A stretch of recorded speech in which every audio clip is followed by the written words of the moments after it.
Hello and welcome to this event, Engage with Ideas, arranged by the Design Literacy International Network.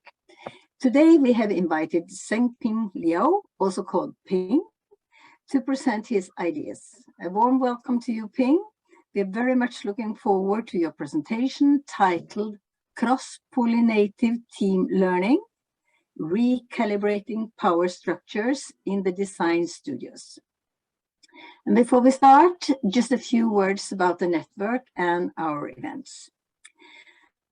We open up for engaged design researchers from all over the world to present their ideas once a month. And by doing so, we inform each other about design, literacy, meaning competencies within design and design education. We acknowledge our different backgrounds in different contexts of design and design education. In this network, we are building upon the ideas of the Brazilian educator Paulo Freire and his writings and practice in the 1970s. As then, competence is important for wise decisions, and wise decisions are of great importance if we want to move the world in a direction of a better and greener tomorrow. We have experienced how other fields of knowledge have developed their special competence, their literacies, such as health literacy, financial literacy, and eco-literacy. And we are planning to invite representatives from such literacies to present their ideas. Hopefully, we can learn something from them also. Today is our 20th event, and our presenter, Ping, is educated architect, and he has been teaching for several years.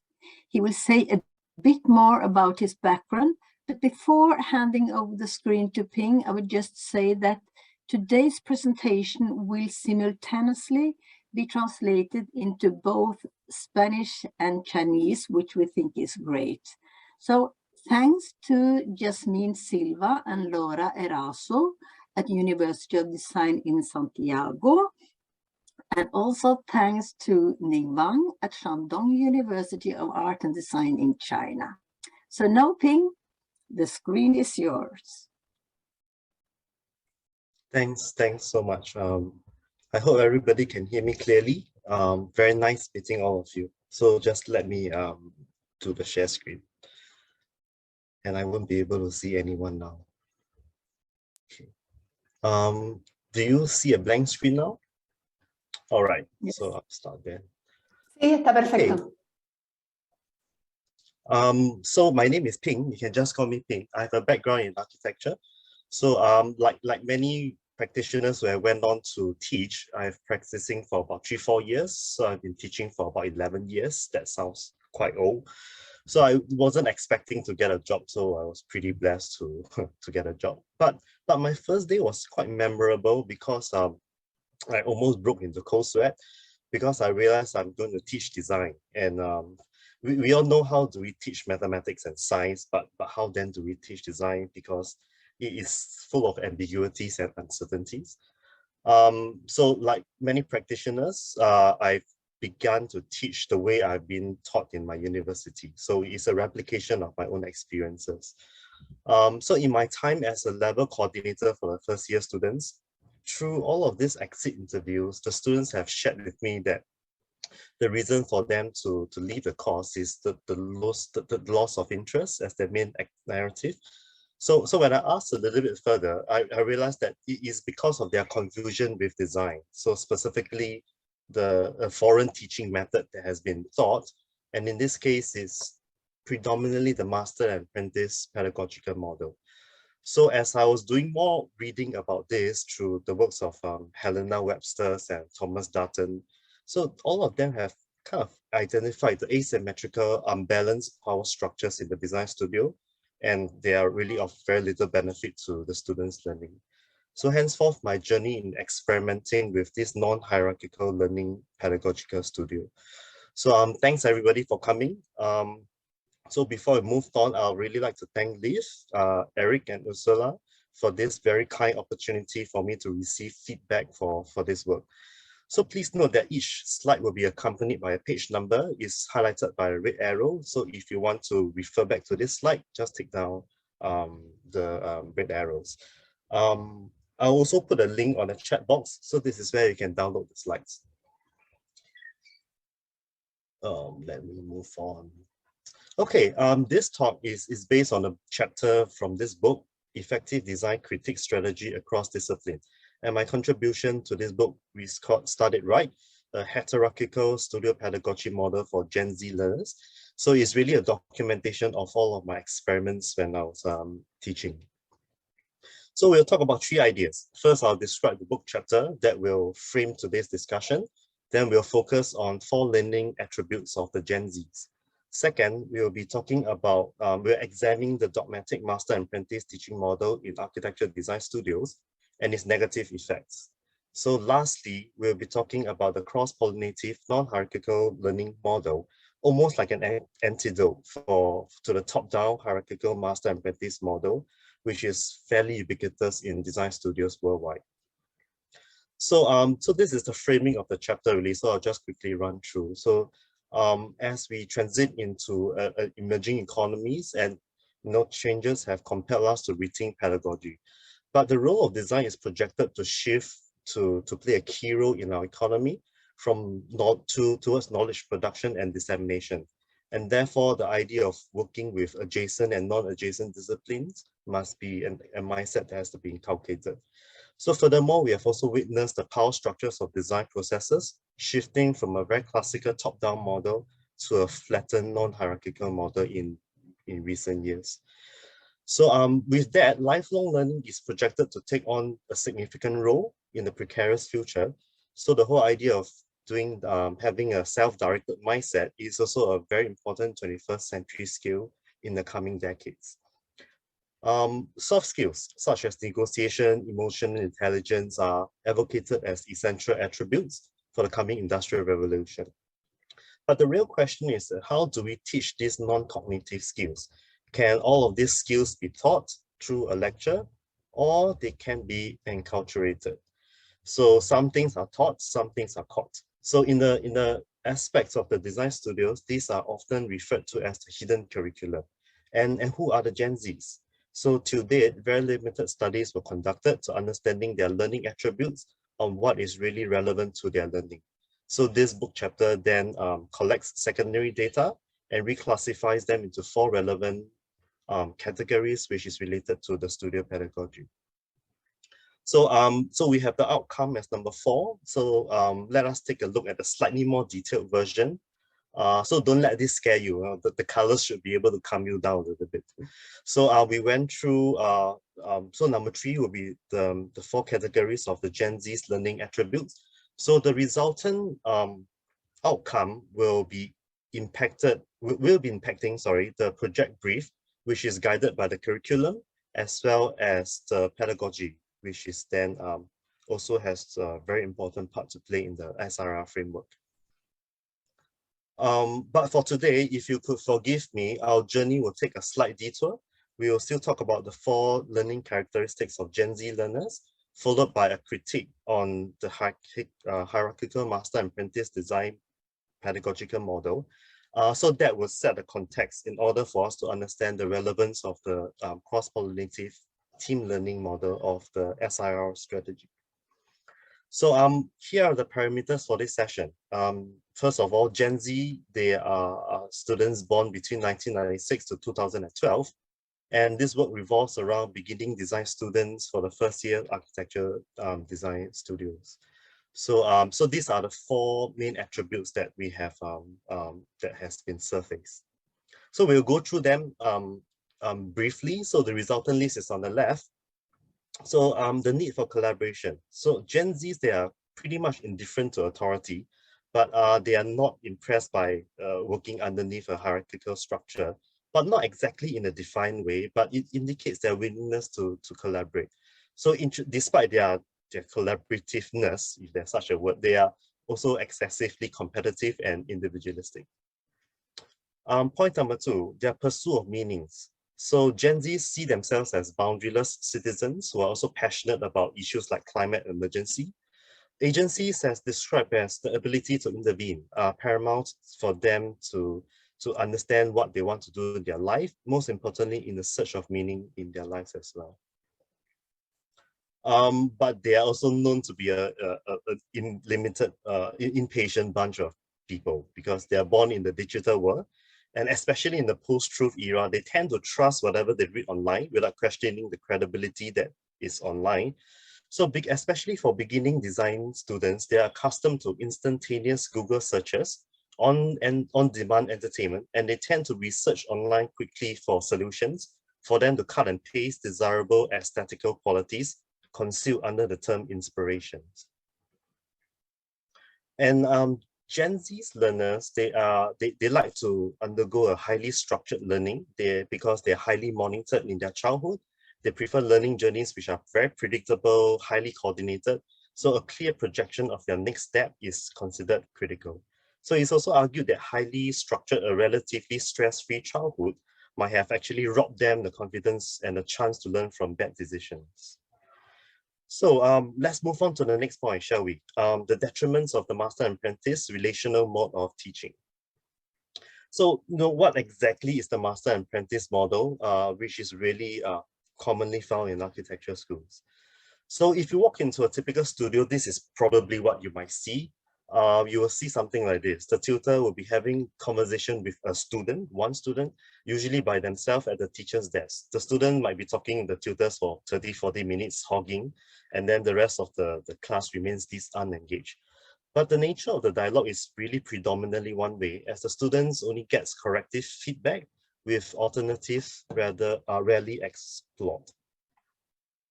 So if you might have remembered a little bit in terms of Gen Z's learning preferences, which has a lot to do with structured and coordinated learning, which are then predicated on certainties, which are then very antithetical to design education's pedagogy of ambiguity.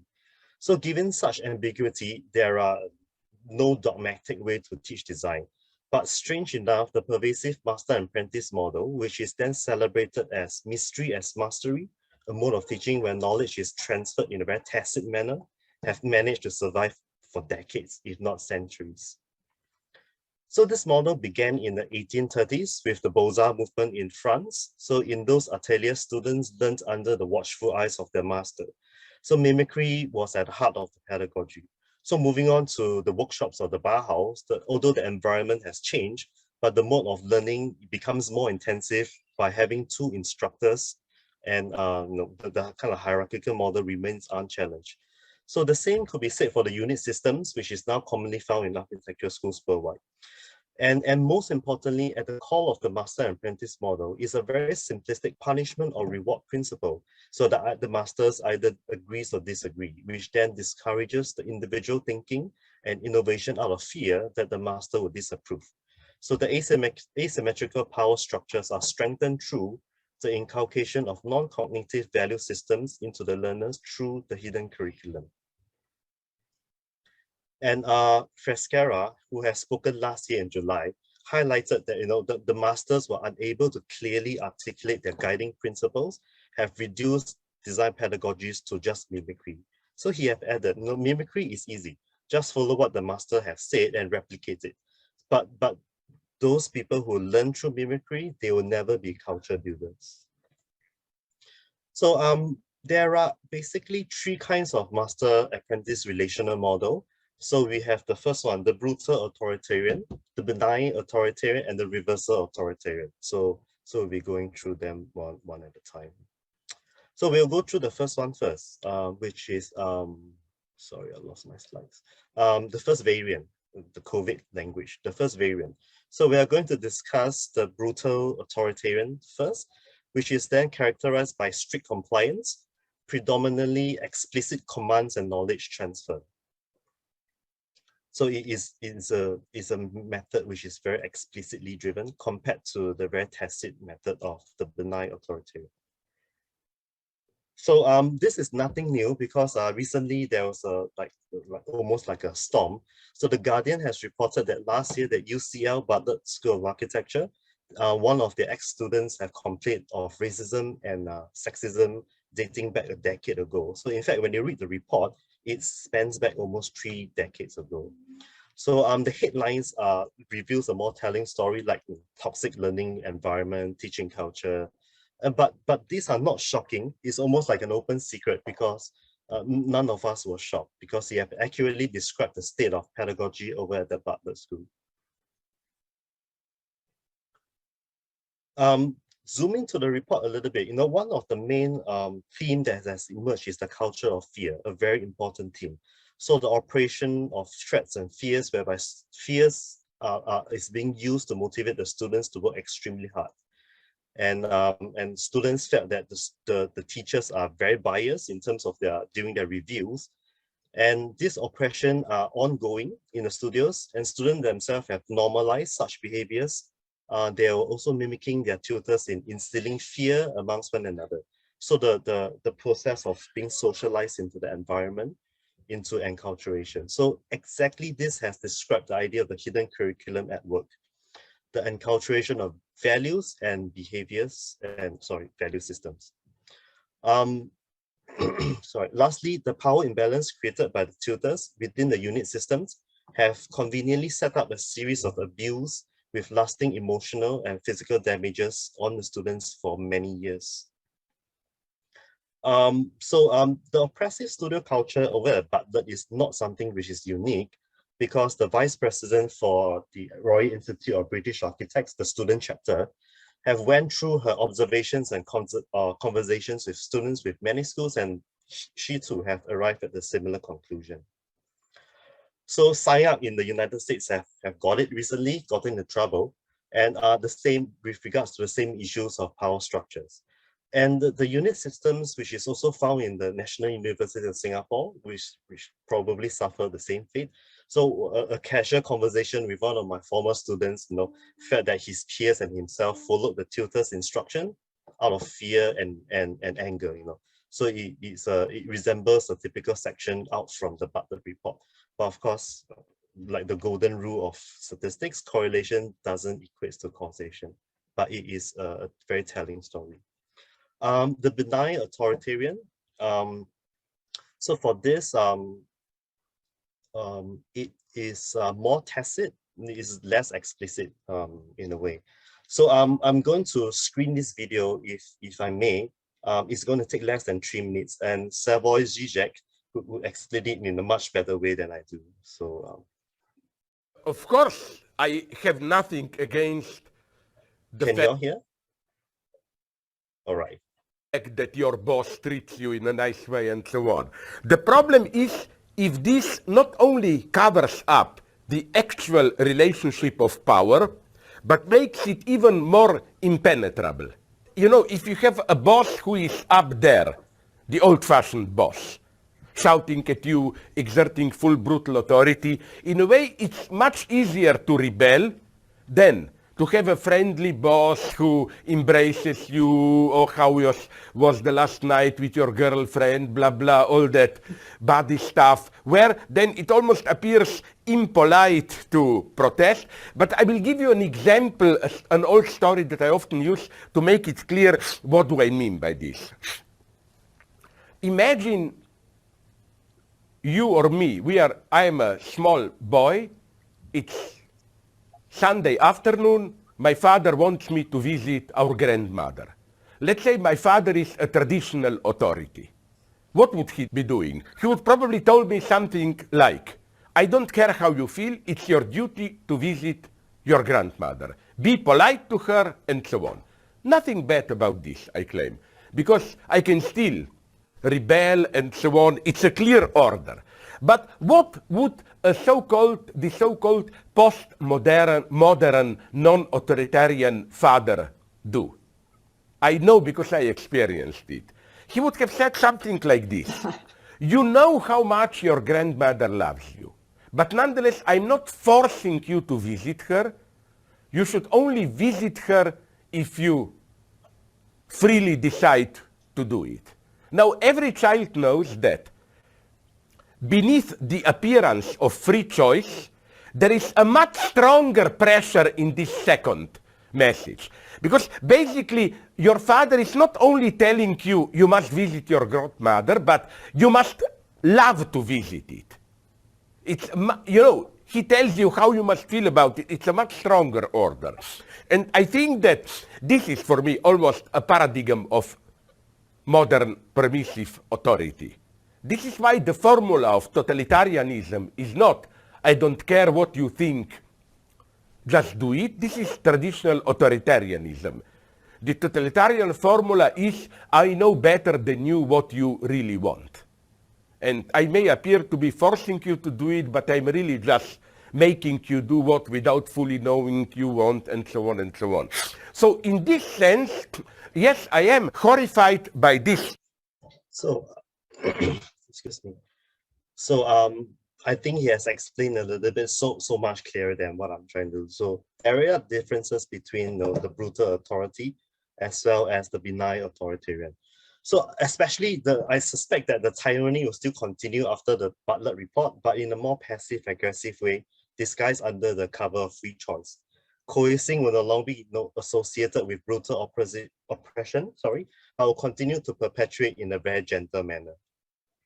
So on the final one, this is a little bit tricky to explain. This is the reversal authoritarian. So, but just to recap a little bit, the benign authoritarian and the reversal authoritarian, both of these models shelters the students from the discomfort of the learning process. And I do suspect that it will also be interpreted as good teaching from the students. So this picture we are quite familiar with, at least until now. So the master is someone who guides the student and the students are looking a little bit sad. But for the reversal authoritarian, very obviously the tables have turned. Students will be taking over the role of the oppressor. The master and apprentice metaphor describes the power imbalance, relationship of power, but it is all discussed within the context of knowledge transfer. So in the reversal authoritarian, it is about the exertion of power and influence to the advantage of the student. Greg Lukianoff and Jonathan Haidt, they have written a book called The Coddling of the American Mind. They have highlighted that college students are increasingly fragile and they have sought protection from uncomfortable ideas and concepts and interactions. So rather than to keep students to help them to confront their discomfort, universities have gradually gapped into their demands with the creation of safe spaces, trigger warnings, excessively coddling them in a very overprotective manner. So on a micro level, tutors are also often pressured to give in to students' wishes, lest they want to receive low teacher ratings and complaints from their parents through the program's administrators. So this phenomenon is also observed and prevalent in many countries outside the United States now. So there are two implications of the master and apprentice model. Number one, surface learning. So the breeding of passive learners with surface learning inevitably will happen. So Helena Webster in her paper have described students to survive the master and apprentice studio by pretending to understand what their tutors have suggested.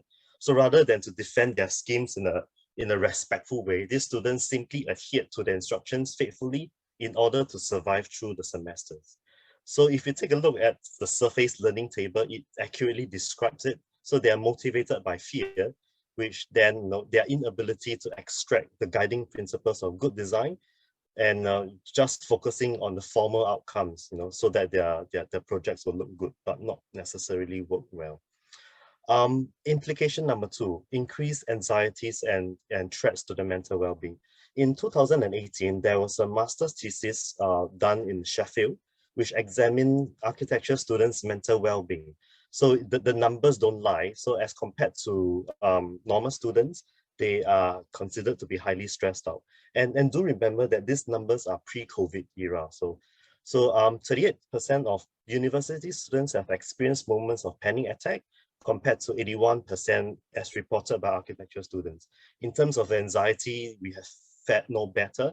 86% of architecture students are constantly suffering from anxiety, compared to 55% from students from other disciplines. So, a school counselor and a psychologist at Cornell University have made the same notes in his session with architecture students in distress. So this is what has been recorded. Things like, I feel that my existence is based on clever acting, a great injustice has been done. So if you feel resentment, so there's a good formula for tragedy to happen. So would you like to guess which year this paper is published? Not in the 2000s, not even in 1980s.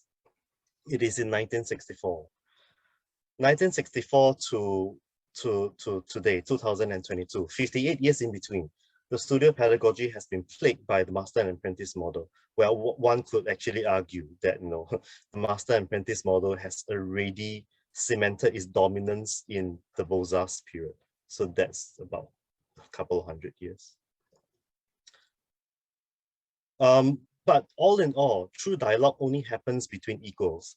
Hierarchical structures prevent genuine dialogues. So the apprentice will not speak their mind for the fear of disappointment and punishment, while the masters only listens in a tokenistic manner so that he can keep his power intact.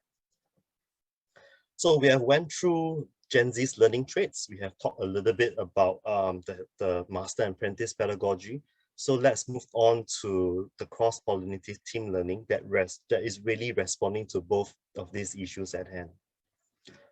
So with inevitable power that design tutors has been bestowed with, what could be our subsequent actions? So the solution is not that complex. It is the recalibration of the power structures, which then mimics a natural phenomenon which is called cross-pollination. So cross-pollination occurs a lot in nature and is about the transferring of pollen between two flowers by an external pollinator. So the key idea we're talking about here is the external pollinator. So in the case of the design pedagogy, tutors models behavior as well as the methods of asking relevant questions, and at the same time, a flattened hierarchical environment creates a space where ideas could be debated and most importantly, failures to be normalized.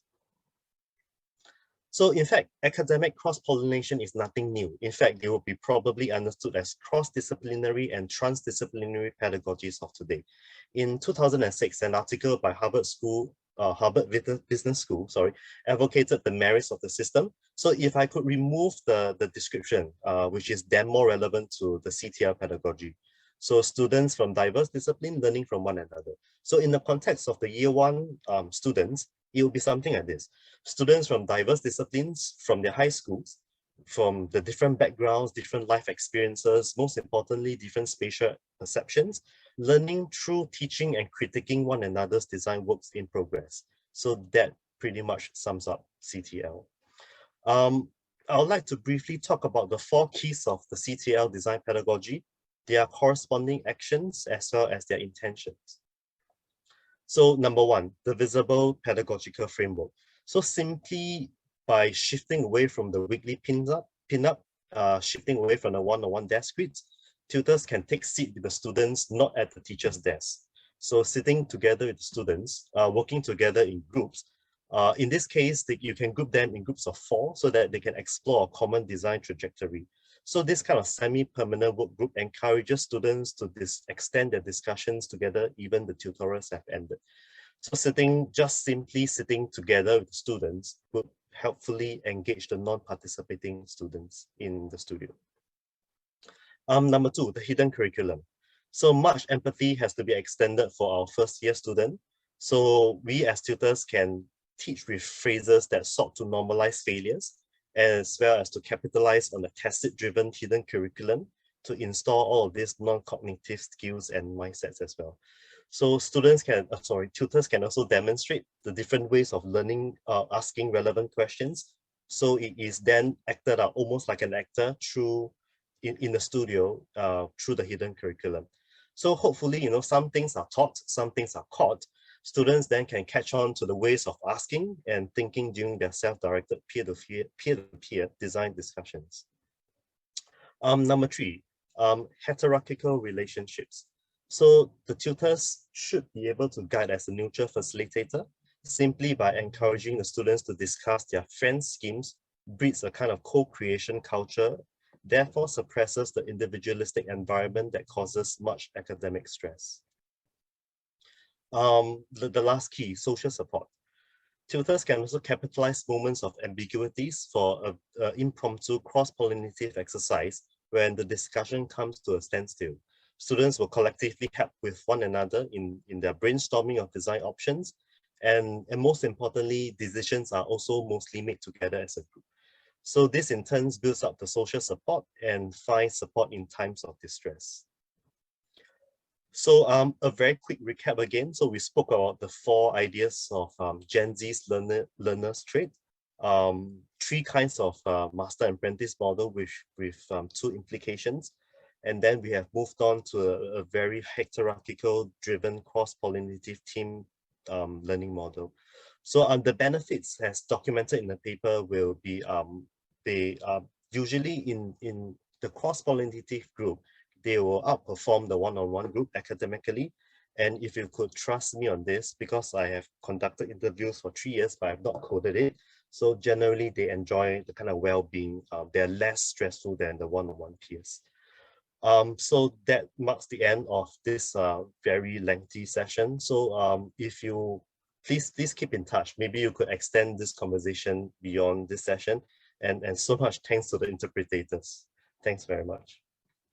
Thank you very much, Ping. And yeah, if you have any questions, do use the chat to either to let us know that you would like to ask question to Ping, or you can type the question there. But you know, there's a time to have a conversation with the with Ping now.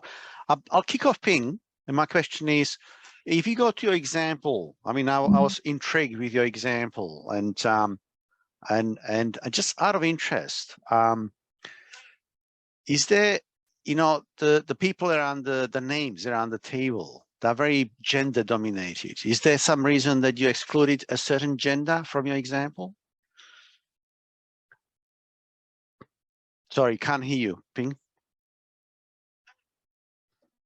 Okay, sorry. It is non-gender bias. It just happens that, you know, I was thinking about the name, so I copied the name of my the members of my favorite rock band. I see. And what sort of rock band was this? It's Guns N' Roses. Okay, I see. I see. Oh, great. That's a good story to know. You know, we've been able to uncover a little bit about your musical interest. Ursula, would you like to come in? You might have experienced this yourself when you were students in your old days, and you might have also, Ursula, experienced this as a lecturer now, you know, and see what your colleagues do and, you know, how they deliver their classes. Well, thank you very much, Peng, for your presentation. I believe it's fascinating to put the look on the relationships of power within the classroom. I believe that is not so well addressed. Well, we haven't added this, we haven't had this in the design literacy talks, but I believe it's fundamental because one of our focuses, as Liv was saying some time ago, was this power relationship and how design can face this. So then focus the outlook on the power relationships within in the classroom with the teacher and students. I believe it is very necessary. And I was wondering, maybe from your presentation, is how do we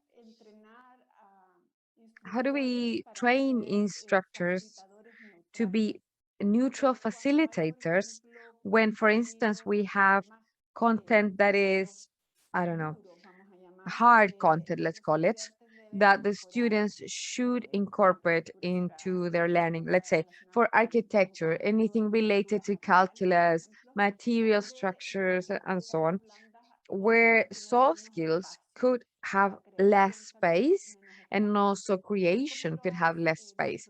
So how have you seen this?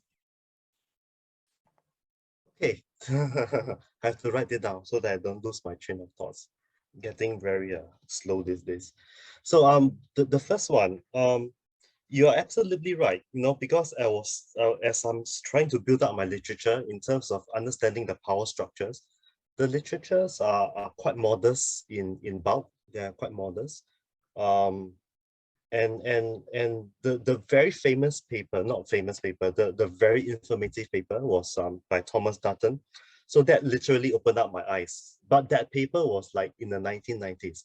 So when I searched around, you know, and subsequently some researchers latched onto the idea, people like Helena Webster's, So I think it is slowly catching up.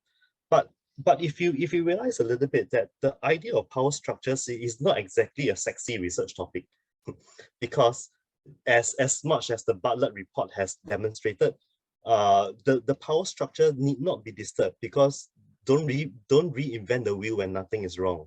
In fact, everything is wrong. It's just that it has not been surfaced.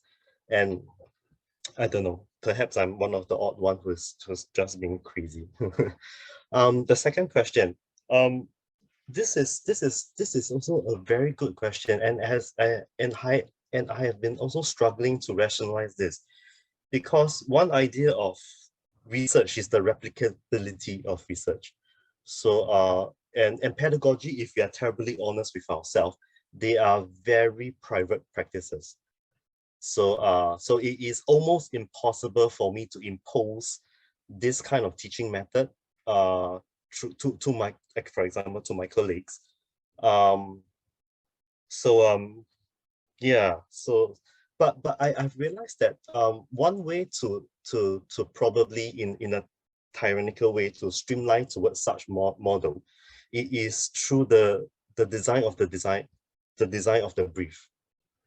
So if the brief is being written in a way where you intentionally write out moments where students need to cross-pollinate and to be able to document their processes as well as their thoughts, that could probably help to structure and to build up the kind of socialization process towards a more equitable learning environment.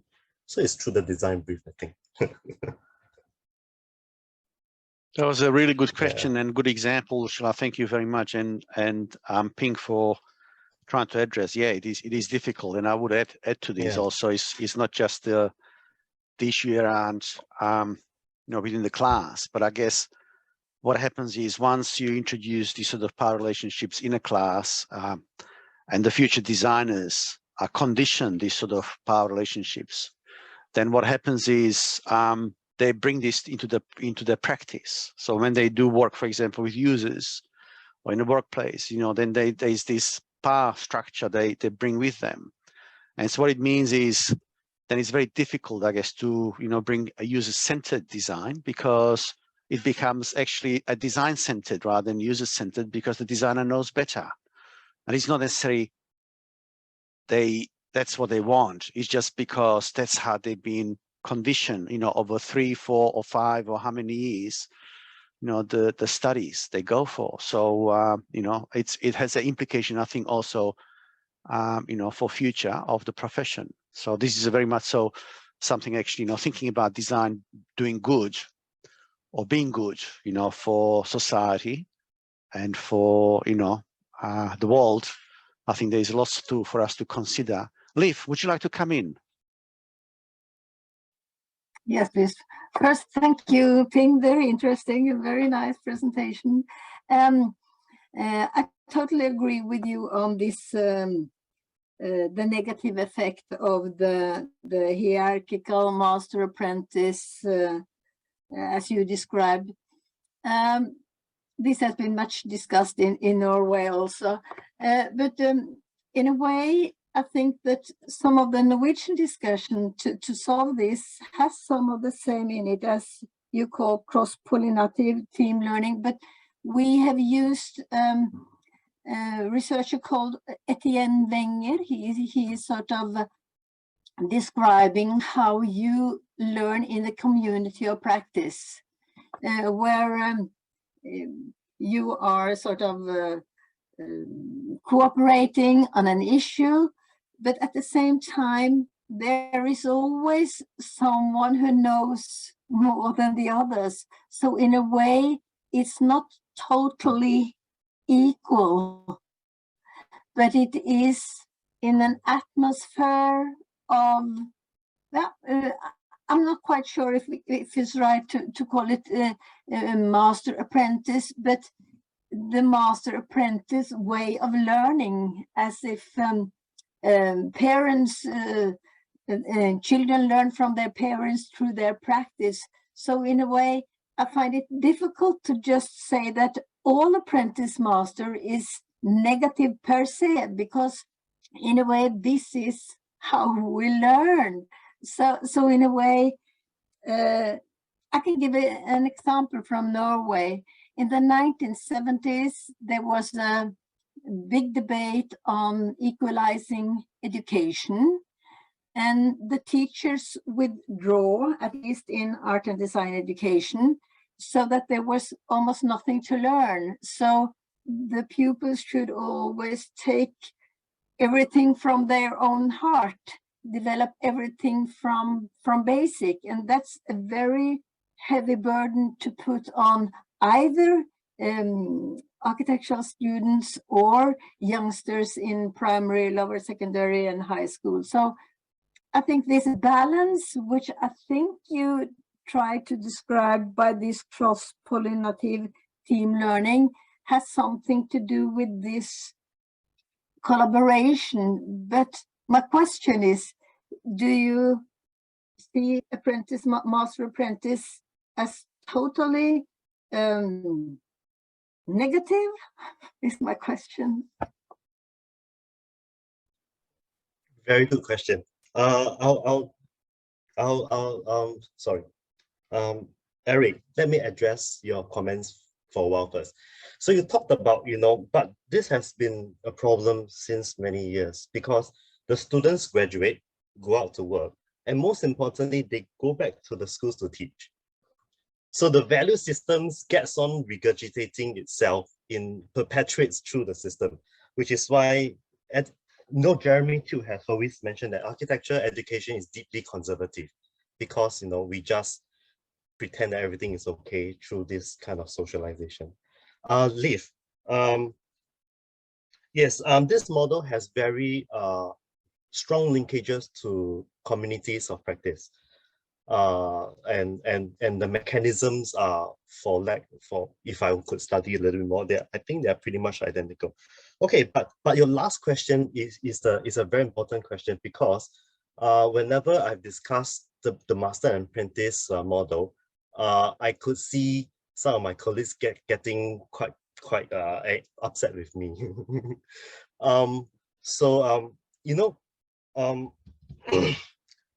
In the PDF that I pushed out just now, towards the back, there's a couple of slides which I do not have the time to go through.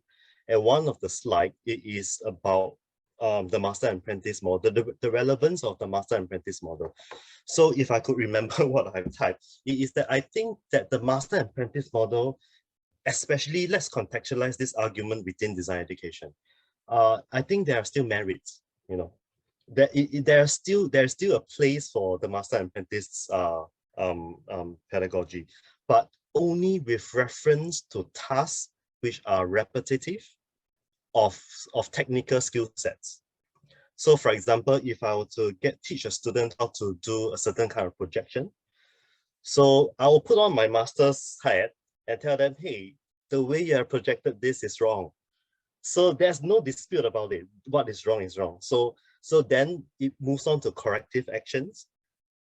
No forms of alternative, because there's only one way of projection. So if we are instilling skills that they're hard skills, like what Ursula has mentioned just now, calculus, So all of this where it's predicated on certainties, then I think the master's role to come in for refinement will be super useful. It is just that if we push out this model, the corrective model, to say that, no, your building must be square. And then you push it out to within the pedagogy of uncertainties, ambiguity, then lies the problem. Yeah, so I think there's still a place for the master and apprentice. It's just different scenarios, different applicational situation. Thank you so much. I think this to study these educational models just within architecture might be very interesting to do from different countries, from different point of views. We have some interesting studies also in Norway about the architectural education, and it's different at different schools. So it was very nice to hear from your point of view. Thank you. Yeah, and it also please send the links to me. There's a question from Weng Yin. Would you mind to come in and ask your question, Wen? Sure. Can you hear Great. me? Yeah, perfect. Okay. Excuse me for not turning on my camera. It's not working on this computer of mine. I would just like to maybe ask Ping to elaborate a little on the possible challenges and pitfalls for someone, for an instructor, I suppose, who, by virtue of being older and knowing more, how would you be able to lead students in a non-hierarchical learning method, and how maybe one can overcome the temptations to turn it into a directive mode of learning? Thanks so much, Wadi. The pitfalls.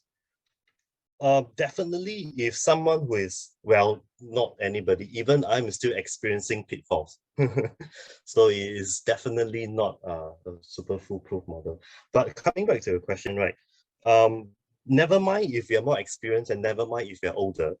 But the whole idea, because if you rationalize a little bit, right, to lead in a studio is all about listening. And some great wise men will say that, do you listen to answer or do you listen to understand? So most of the time we are too quick. We listen to answer because we are quite, we wanted to be the good teacher who gives who dispenses solution, which is quite natural of us to do. So if I could pathetically share my own experiences, is that I will bite my lips, I will bite my tongue, I will listen to them, and most of the time, I hope none of my students are here, I'll act blur. I will pretend that I don't know anything. I just want to listen to them, and then I'll just ask another student on the table, so what do you think? But sometimes I really don't understand what they're talking about, but sometimes I do. And in most of the occasions, I try to act as if I don't really understand, so that they can try to verbalize more. So there's a chance for them to explain it in greater depth. And yeah, so I try to listen to understand, and I try to shut my mouth and try to listen to them. But like even when Leaf just now talked about that, so internally there's also a struggle, as much as I advocated that there should be a flattened hierarchy. But the problem is that somewhere, sometime, there has to be a hierarchy. In a sense that, when the discussion is going to planet Mars, going nowhere, so I need to bring them up together to say, okay, let us talk sense, and then we try to zoom into a sensible solution. So I guess the role of the tutor is extremely complicated, and I'm still teach with fear and trepidation every time I go into a studio. But to answer your question is to just refrain myself of it and listen to them. Sometimes they surprise you. Sometimes they make everybody cringe, make everybody laugh. But that's the design studio, isn't it? Yeah. Thank you very much. Thank you so much, Ping. I think we're going to wrap up very briefly, and just a note, maybe. I mean, in China, for example, the rise of design has been very rapid for the past 2 decades, and it would be really nice to maybe hear from Jialong, from SOAD, from perspective of international office, thinking about these issues of, teaching and education of design, at your university, and how these sort of issues, are they, in what ways they are being addressed or not being addressed, at your university. What are your thoughts, Jialong?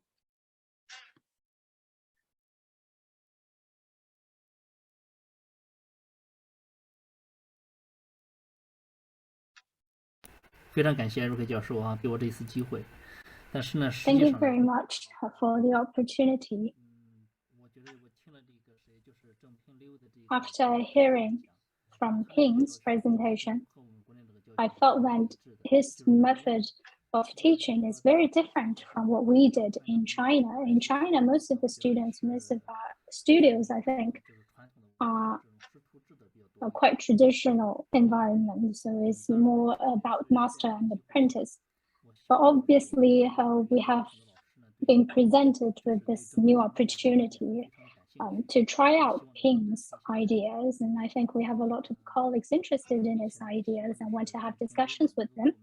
And I also like to have Ping, if possible, to conduct discussions with our students in greater depth. We would look forward to that.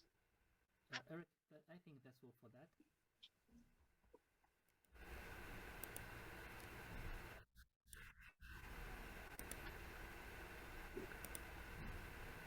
Yes, tradition is something that is impossible to shake off. One great philosopher told us that tradition is the forgetting of the origin. I can't remember who said that. I'm so sorry. But each of our own institution, each of our own studios, we do face challenges. So for mine, it is the increase in student teaching ratio. So I don't know about you folks, but my teaching ratio is 1:19. In NUS, National University of Singapore, if I'm not mistaken, it's about 1:8 or 1:9. So our teaching ratio are vastly different. So there is almost a push factor for at least for me to not to go through the one-on-one, because it's I'll be dead by then. I'll be crawling on the floor out of the studio. But teaching ratio. That was, thank you so hold on. Thank you so much, Ping, for really good presentation, and I think it gave us lots of thinking about how we practice our pedagogical approaches and what they can result in. And I just would like to remind to everyone that our next talk will be in September, on 6th of September on Tuesday, and we'll have Linda Keane.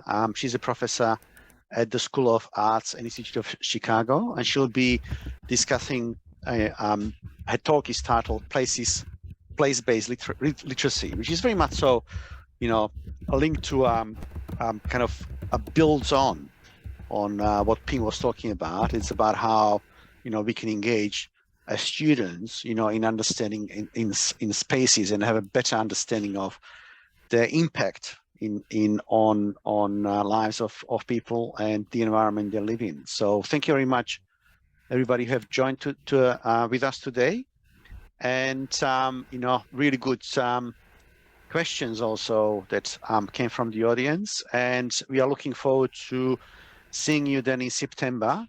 And also we'll be conducting another talk then on October and November, December. So hopefully you'll be able to join us then. And don't forget, these talks have been recorded, so you can look at the past talks on the Design Literacy International Network. And we are looking forward to seeing you again in 2 months, in September. In the meantime, if you are in the Northern Hemisphere, we wish you, a very nice summer. If you are in Southern Hemisphere, we wish you a very nice winter. So, and all the best where you are, and keep it safe. And thank you very much for the interpreters again, who've done marvelous jobs. So thank you, Ning, Laura, and Yasmin, and also Pia for, getting all the things kind of working out. So it's great. Thank you so much, everybody. And have a lovely evening or morning where you are. And I will catch up with you in September. Bye-bye, Ping.